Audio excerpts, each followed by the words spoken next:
3 months ago, we began a new season and kicked off the Easy-Kleen Pressure Systems era for the Super Late Model Series. But no one could predict what was on the horizon in just over 3 months, as now, we're on the verge of one of the greatest championship battles in maritime stock car racing history. The superstars of the Easy-Kleen Super Late Model Series have arrived at race week for the 2024 season finale. Billed as 6 races, 3 tracks, 2 provinces to crown 1 champion, Round 6 brings us back to Geary, New Brunswick and Speedway 660 on Saturday, August 17th. It's the ReCar 150 presented by Wonder Auto and Tire, dubbed by many as one of the best races of 2023. With the championship on the line and one final race to claim a grand prize of $4,000, this Saturday's edition is anticipated to become one of the best anyone has ever seen.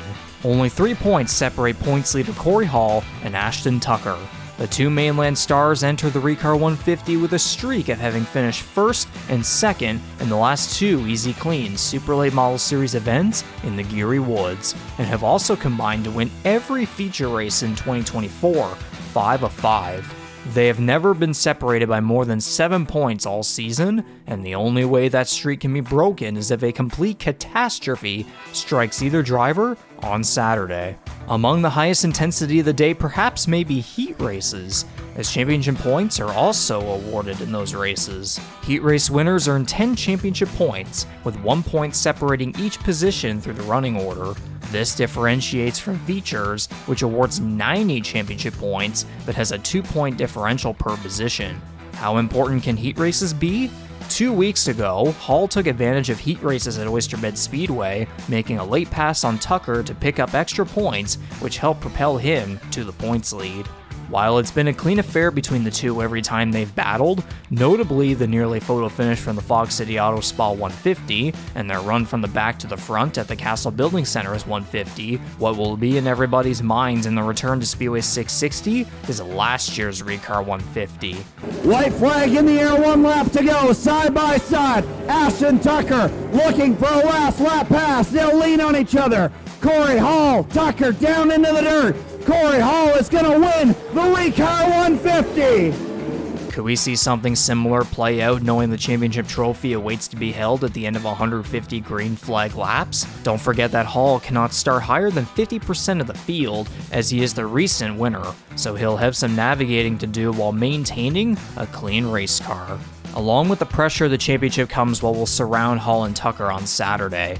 Yes, they will be battling for a title, but everybody behind them will be just as desperate to win $4,000 and prevent the top 2 drivers from a clean sweep in 2024.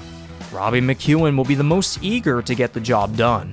The Prince Edward Island driver has experienced a sort of deja vu in 2024, as he has far bettered his statistics compared to last year, but he is still without a feature win and is once again more than 20 points out of the points lead.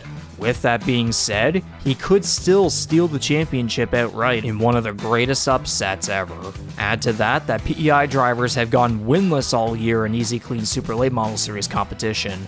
MacEwen, who is coming off a Pro Stock Tour win, a podium finish in the Chapman Bros 150, and a resilient top 5 finish in the Summer Clash 250, is more ready than ever to shock the world.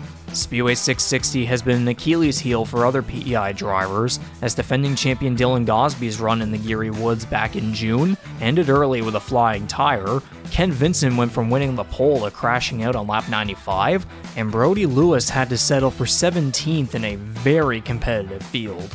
Can any of them shine in the spotlight and perhaps break the PEI curse? Meanwhile, it's not just the battle for first that people should pay attention to. Lonnie Somerville has a plethora of drivers behind him eager for a top 4 points finish.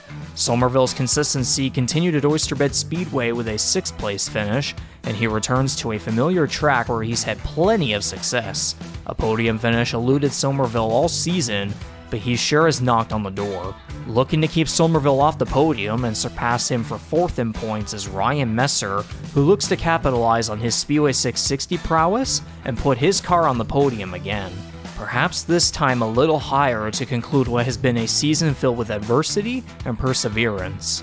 Greg Fahey will be a big name to keep an eye on. The multi-time Speedway 660 champion started second and led 106 laps back in June, but was unable to deny Ashton Tucker and Cory Hall when they made their way to the front. If there's anyone who could break the Tucker and Hall streak this Saturday, Fahey is easily at the top of the list, and he's also one of the most recent winners at Speedway 660 in their Remax East Coast Elite Realty Pro Stock division. Speaking of recent winners at Speedway 660, Ian Rasmussen is fresh off his first career feature win at the Pro Stock ranks.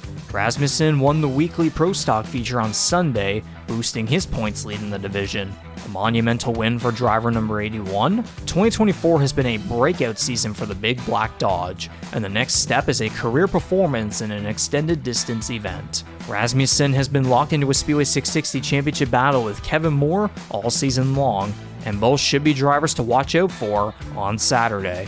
Drivers like Hudson Weston, Chris Duncan, and Dustin Tucker return to their most successful track as potential candidates for excellent finishes.